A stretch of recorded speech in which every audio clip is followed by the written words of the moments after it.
Hello, ladies and gentlemen. My name is Phay, and welcome to the channel. My daughter came up to me the other day and says, "Dad, can you put my shoes on?" I said, "Sure, but I don't think they'll fit." Today, we're taking a look at Imperial Borders, the Congress of Vienna. Now, this is a Larry Harris game, and it's published by Nightingale Games.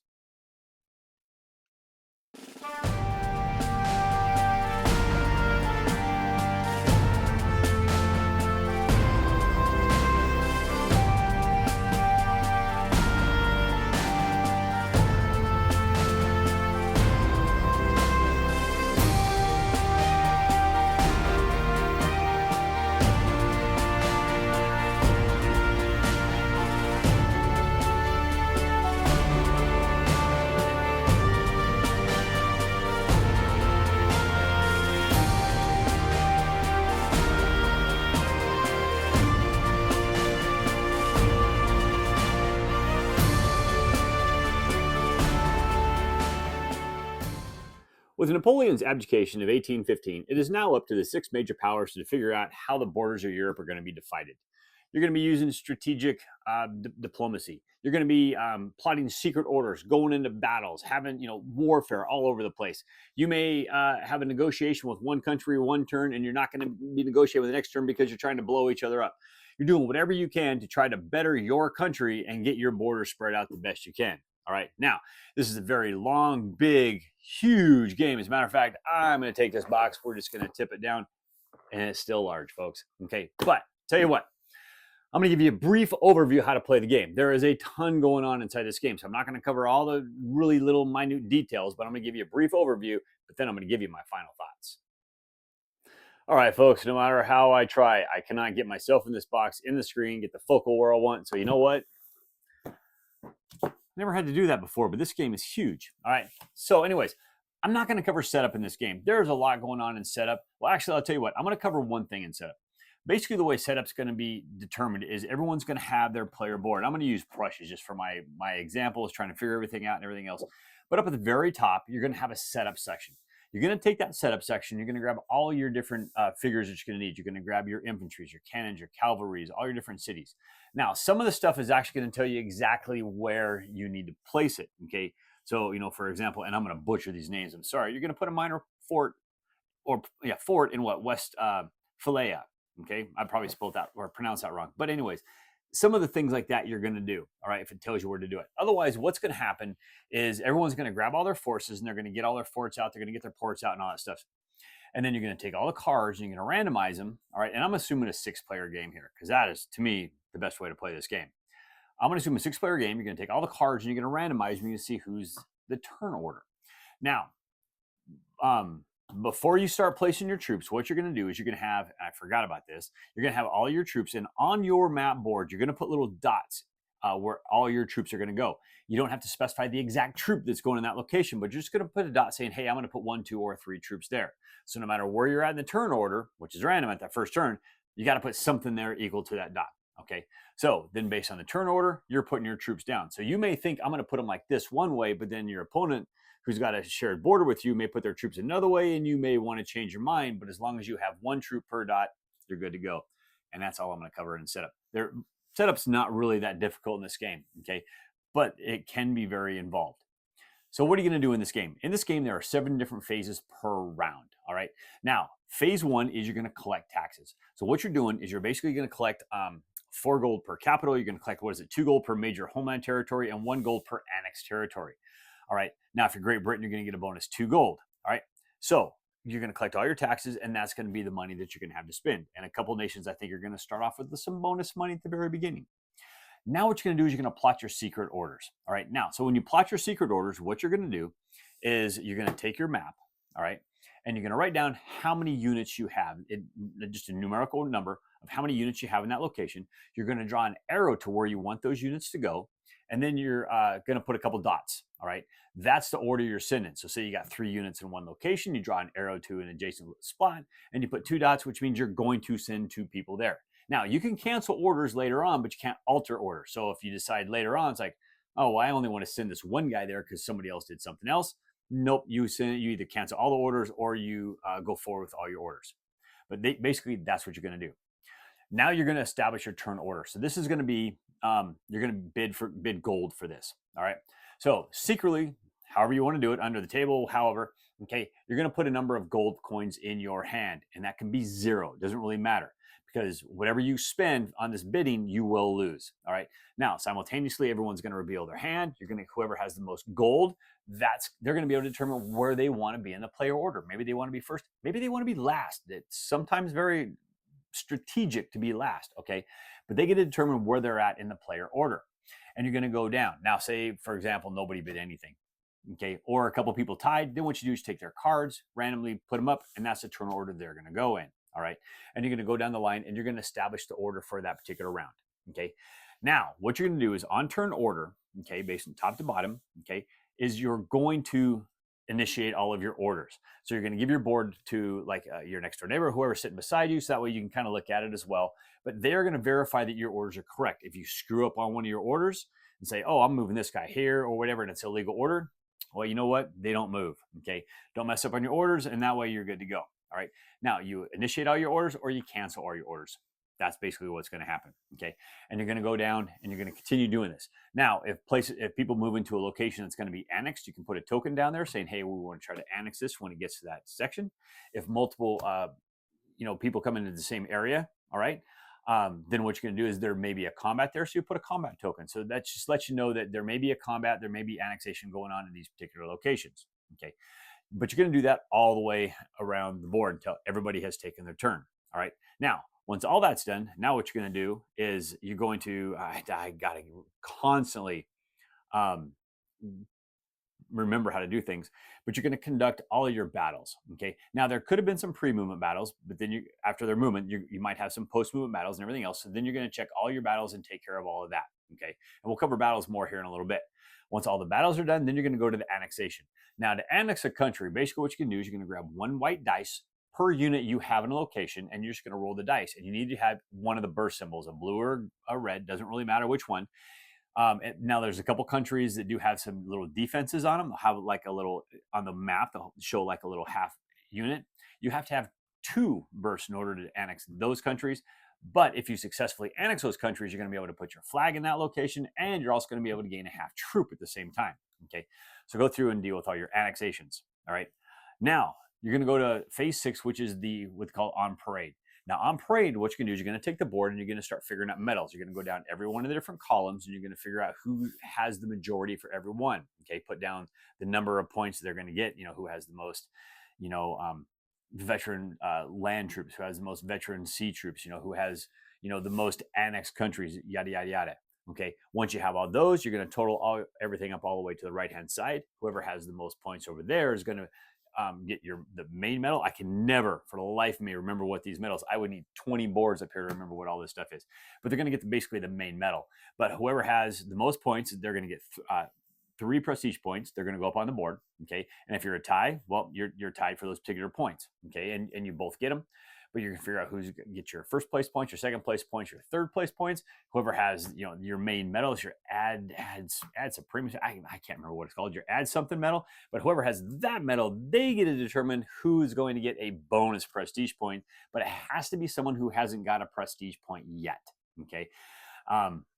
That person's going to be able to go up 1. So it's kind of like get that last person. It's kind of helping them out just a little bit. All right. But once that's done, now what you're going to do is you're going to go to phase 7. All right.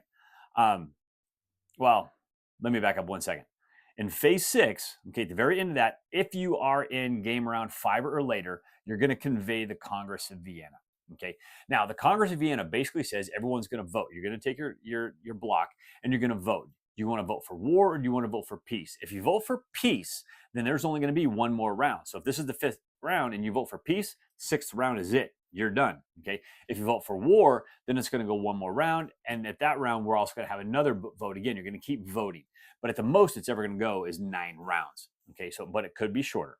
Now, once that's done, you're going to purchase all of your new units. You're going to be able to repair as well. Okay. So spend all your gold, get your units off to the side because you're going to be placing those units during the next, or actually, no, you're going to deploy them later here in a minute in this phase.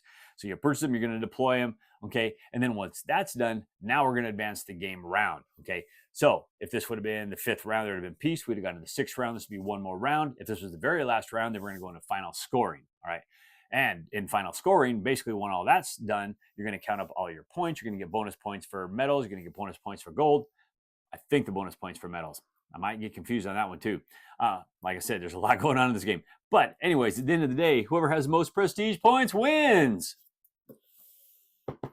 Imperial Borders, Congress of Vienna. All right, folks, that was a very simple overview for what has a ton going on in this game. But one of the best things about this game is once you've played a couple rounds of this game, this thing flows. This game is so smooth. Everything makes total sense, but it just takes a couple game rounds to play. Now, this is a ginormous box. It has a billion components on it. The component list on the back of the box is just huge, astronomical, what's in here, okay? Now, I did pull out a couple boards, and I even pulled out the metal map because I want to go through all this stuff, and I want to explain more of this in my final thoughts more than I did on how to play, okay? And I will also say, I also found this on BGG. I don't know who made this sheet, but this is actually a really good helper sheet that we gave everybody for playing the game, okay? Because it gives you a lot of good information on it. Highly recommend that, okay? Now, let me talk about some of the things that I like about this game, okay? One of the things that I really like about this game is I love about this game is I love combat, okay? Combat, you're going to have this big board, okay? Now, it's a two-sided board. So you're going to have the ship side on one side. So if you're attacking ports or if you're attacking forts, depends on the side you're going to be on, okay? And there's also a small little round template. So if you have a very small battle, okay, port or fort, okay, you can just use that if you really want to. Now, what's going to happen is whenever you go into battle, you're going to go ahead and take all of your troops, all your units. Now, whoever's on the defensive side is going to have the side that's going to have the fort, okay? So that way they can put their fort in the middle, and you're going to put all your troops. You're going to see there's a blue line and a red line. You're going to stick them all down in there, okay? The blue line's your front. The red is going to be your back. Now, cannons always have to be in the back, okay? Your fort's always in the middle. Your infantry is always up front, okay? Now, your cavalry can be either front or back. Now, if you put them in the front, they're going to do a little better on combat, but if you put them in the back, they're going to be a little more defensive, and they can help protect your cannons a little bit. Because one of the things about this game is when you're taking damage, there's a hierarchy of what's taking damage first. So cavalry will take damage before cannons. So if you have cavalry back there, they'll protect them. Now, when infantry takes damage, okay, if you have like a full-size infantry, okay, they're going to drop to a half, then they're going to drop to nothing, okay? And that's basically how entry goes. But the cool thing about this is you can align all your troops up on this board so you can see how everything's set up. And then you're going to start gathering dice. Okay. So like your half infantry is going to give you 1 white dice, but your full infantry is going to give you 3.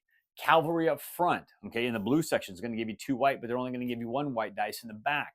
Whereas your cannons are always going to give you that 1 black dice. Now, one of the cool things about this game is if you have basically the trifecta, where you got a cavalry, you got the full infantry, not 2 halves. It's got to be the full infantry because 2 halves do not make a full and they can never combine to a full, okay? And you have the cannons. You are going to get a bonus black dice and 2 white dice just for that. If you got a veteran guy, okay, veteran cannons are going to get you additional black dice. Veteran infantry and cavalry is going to get you a bonus white dice, but you're going to gather up all your dice. Oh, also, if you happen to have the one medal, which is the most elite land units, okay, that's going to get you bonus dice as well, okay? You're going to be able to get that for, there's a cannon one, you're going to get cannon, white or black, depending on what you have. Now, let's go back to combat a little bit. So what's going to happen is combat's going to last a total of 3 rounds, all right? The very first round is basically cannon fire, all right? You're going to look at all the dice you have. If you have a fort, that's going to get you some dice as well. But simultaneously, you're going to roll your black dice, okay? Well, okay, back up one thing. You're gonna pick your stance. Your stance is going to be an aggressive stance or a defensive stance. If it's an aggressive stance, okay, then all of the bars on the dice are going to be hits. If it's a defensive stance, all the bars are going to be blocks. Okay, so you got to take that into consideration. Do you want to block damage or do you want to deal additional damage? Okay, but everyone's going to roll in the first round. You're going to roll your black dice. Okay, that's your cannon fire. Once that's done, you're going to figure out how many hits everyone's going to take, how many blocks are going to happen, and you're going to get rid of casualties. If you take out any of your opponent's people, put them over on your side of the board, okay? Or I always grab them that side of the board because you're going to be able to take those and you're going to need those later on because they're going to help you for getting your prestige points. Once that first round's done, okay, if you're the attacker, you can choose to retreat, okay, and then we'll deal with retreat at that point. Otherwise, you're going to continue to press on. In this case, now you're going to roll all your white dice and all your black dice. Grab all your dice, roll them, and do the same thing, okay? Does the attacker want to retreat? They want to continue on. regardless, does it survive past the third round? If at the end of the third round, okay, both sides are still standing, nothing changes hands, the fort's still whoever had it, everything else. If the fort falls, okay, and everything's destroyed, now whoever the attacker was, they're going to be able to put their flag on that particular fort. They're also going to be able to get a plus 10 morale bonus token, and whoever lost the fort is going to get a minus 10 morale bonus token. Okay, and that's basically how battle is going to work. You're going to go to the next one. Port battles are pretty similar, other than it's the back side of the board. You're going to put the port in there, but you're also going to put your ships, and you're going to line your ships up in the order that they're going to be in combat. Okay, because you're going to deal combat to one or damage to one than the other. But if a ship ever goes down and it has cargo on it, okay, that cargo is going to get lost at sea. If a ship is damaged, well, somebody can potentially go over there and try to rescue that ship and even take that particular cargo as well. But ship combat works pretty much basically the same. You need, if you can win that particular port, okay, now you can actually drop all your land units, and then your land units can actually go and they can attack as well. So if you're attacking the same area by land and you're attacking it by sea, do your sea battle first, then your land units drop, and now you have all your land units which are going to basically be attacking.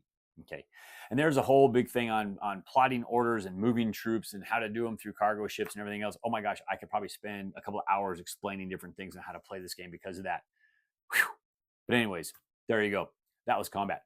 That's one of the things. I love combat in this game. Combat is so much fun because you're sitting there trying to figure out, well, what does my opponent have? He has a trifecta there, but what's he going to have when I move all my people in?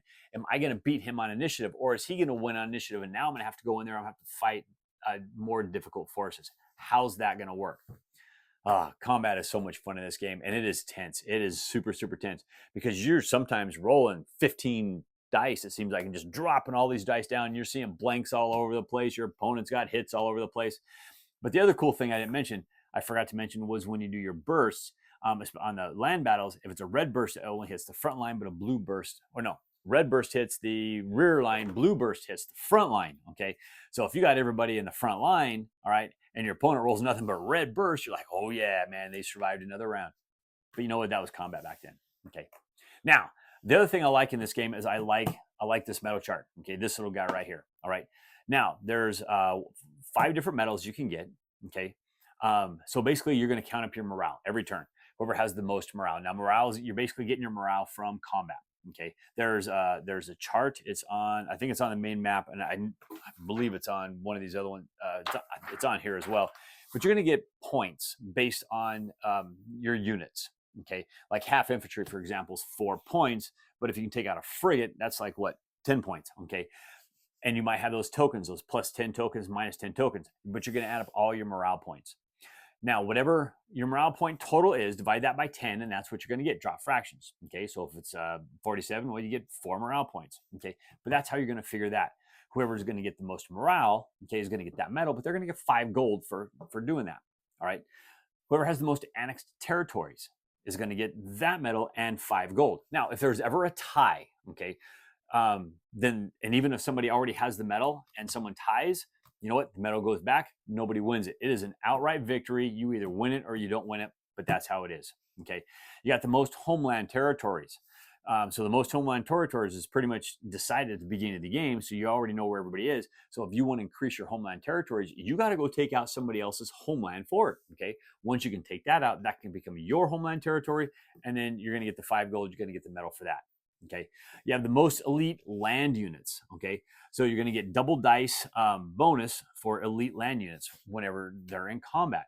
Now, whenever you win a combat, if you can win it by 10 or more points, I believe it is, then you're actually going to make one of the forces of that particular battle an elite unit. Okay, 20 doesn't mean you get to do 2. You can only ever do 1 per battle. All right, but that's how you're going to get your more elites. If you want more elites, go do combat.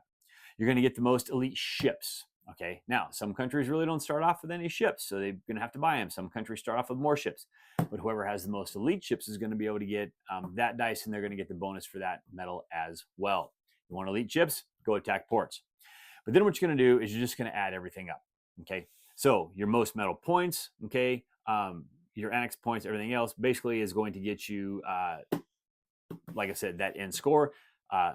whoever's in first place is going to get your 3 points, your 2 points, your 1 point. Okay. And like I said, whoever wins that last medal is going to allow one other person who did not get any prestige points, they're going to get something. Okay. So that's one of the nice things is somebody's always going to get, well, not quite somebody. Yeah, somebody's always going to get a bonus point. It may be you, maybe somebody else, don't really know. Okay. But it just kind of helps keep everybody moving along. But this is phenomenal. I absolutely love this board. Okay. Now, the component quality of this game, that's another thing that is just hands down top notch, fantastic. Okay. These books, okay, I love these books. Right. Now everybody's going to have the same map, okay, that they can do their drawing on and everything else. Only difference is going to have like your little country symbol down here on the bottom. Okay. But this upper section is also a little player aid as well. The very, very top is going to have your setup, which is going to be a little bit different for everybody else. But pretty much from that on down should be basically the same because it's all the different game rounds in a summarized form. The other sheet that I showed you has it broken out just a little bit different, but I like this one as well because this I can put on the table beside me because this board right here, even though it has this is closed all the time in front of me. All right. Now, once orders are doled out and everything else, you can flip it open. Okay. But it takes up a little more table space and everything else. And that, folks, may be my negative. My only real big negative of this game is the table space that this takes up. Now, I don't have a problem with games taking up a ton of table space. I really don't. I play some monster huge games, but this one does take up a ton of space. Okay. I'd like to see it simplified a little bit more. It'd kind of be nice. It would almost be nice if you can just take this board and have the board fold in half, and then you can just open it up. Okay. You just kind of lean it back right on it and just fold it up, put it offside. So it's basically a half board, and then everyone has a sheet or something that's going to have all of their game summary or whatnot. Okay. That would be one of the nicer things that could be. Okay. But it is what it is. We just put them off to the side.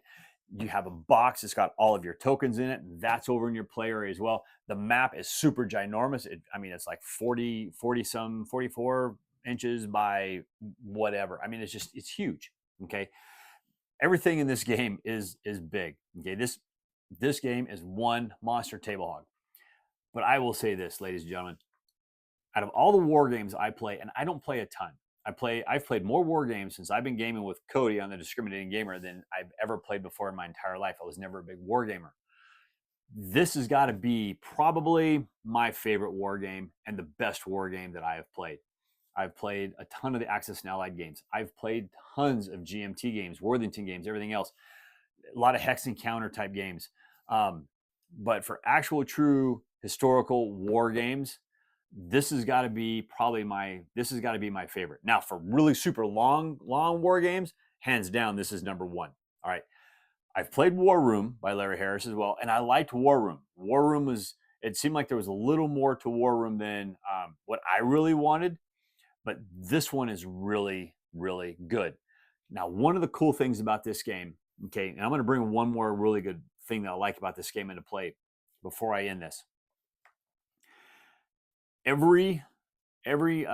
the different countries in here, Prussia, Russia, Spain, Great Britain, France, Austria, okay, every single one of them have a totally different strategy they have to play. Now, is it a strategy you always have to play whenever you play this game? No, but you have to pay attention to some of the same things every time. For example, like Spain's got the mountains between them and France. So if France isn't really building up any forces, they don't really have to worry about it too much because they also have, if I remember right, that is a White Mountain Pass, which means all the forces have to stop the turn they go in. So if you kind of vacate those areas and all of a sudden France starts building up forces, you have a little bit of time to kind of build some forces back up. But otherwise, you're primarily heading out to sea. Great Britain's the same way. Great Britain's got to have the ships. They got to be able to get their troops off of those islands and get them to where they need to go. Whereas Austria, oh my gosh, Austria is totally surrounded all over the place. So they have to pay attention to the borders all the way around them at all times. All right. Russia, they're dealing with a lot of land borders, very minimal on the sea border side. All right. France has got a little bit of both. Okay. They got a good combination. And that's one of the things that's cool. Now, depending on how your opponent plays, depends upon how you're going to be able to play that country. So, you may be playing, Austria one time and you're going up against Russia, and Russia may be doing a full force attack against you and you're doing some heavy defenses. But then again, depending upon, what Prussia does, that may change how you're going to be doing things. Okay. Negotiations. Negotiations is a huge factor in this game. If you can get some negotiations with people, like some peacetime negotiations, at least for a round or two or whatnot, they're not binding, so they can be broken at any point in time. So you got to be very careful of that. But if you can get some good negotiations from people and they're held, I mean, that's a big chance you're going to be able to take as well. All right, I've had big negotiations with people to where it's like, you know what, we're not going to attack each other. We're good to go. I'm good with you because I see you got some heavy stuff coming over here. I got some heavy stuff coming over here. We just kind of hold off for a round. Let's go take care of our own defenses. We're going to be good to go. That is a major part of this game. It is a major, major part of this game. But then again, like I said, when it comes down to that 6th round, if you're behind in points, you may be breaking those negotiations to try to get those extra victory points. Try to take over that extra fort, that other port. Try to get some more of those elite land units, okay, elite sea units, or whatever it's going to be to get you those extra medals so you can try to get some of those ending victory points. Folks, this is an absolute phenomenal, phenomenal game. Now, I'm glad Cody has this game but if Cody ever moves, I'm never going to be able to play this game again because I don't have a copy of this game. I have to play Cody's version of this game. But as you can see, this thing is huge. It is ginormous. This is going to be going on my list. One of these days, I will see if I can pick up a copy of this game. But oh my gosh, folks, this is a super fantastic game. If you want to play a great war game, okay, you want to play a game that's going to take you a Saturday, you're going to spend 6 hours playing this game, and it's going to feel like 2. This is it right here.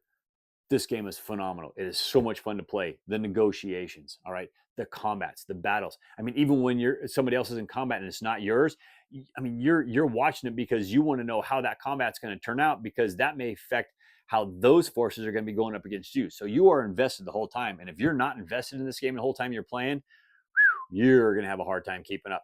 There you go, folks. This game, I don't rate games in this channel, okay? On my channel, on Cody's channel, I will, but oh my gosh. This is my #1 war game right now, hands down. Give it whatever rating you want to give it or think of what I'm going to give it. Imperial Borders, Congress of Vienna. Wow. Play it. Well, thank you once again for joining me today. As always, I please ask you to like this video on YouTube, Board Game Geek, Facebook, or even on X. Please leave me a comment on any one of those platforms, and I'll get to those comments just as soon as I can. And also, folks, if you like the videos I do here, if you haven't done so already, I humbly ask you to click on that subscription button and even click on that bell and be notified when I drop new videos. You know, last night, my wife and I watched 3 movies back to back. Luckily, I was the one facing the TV.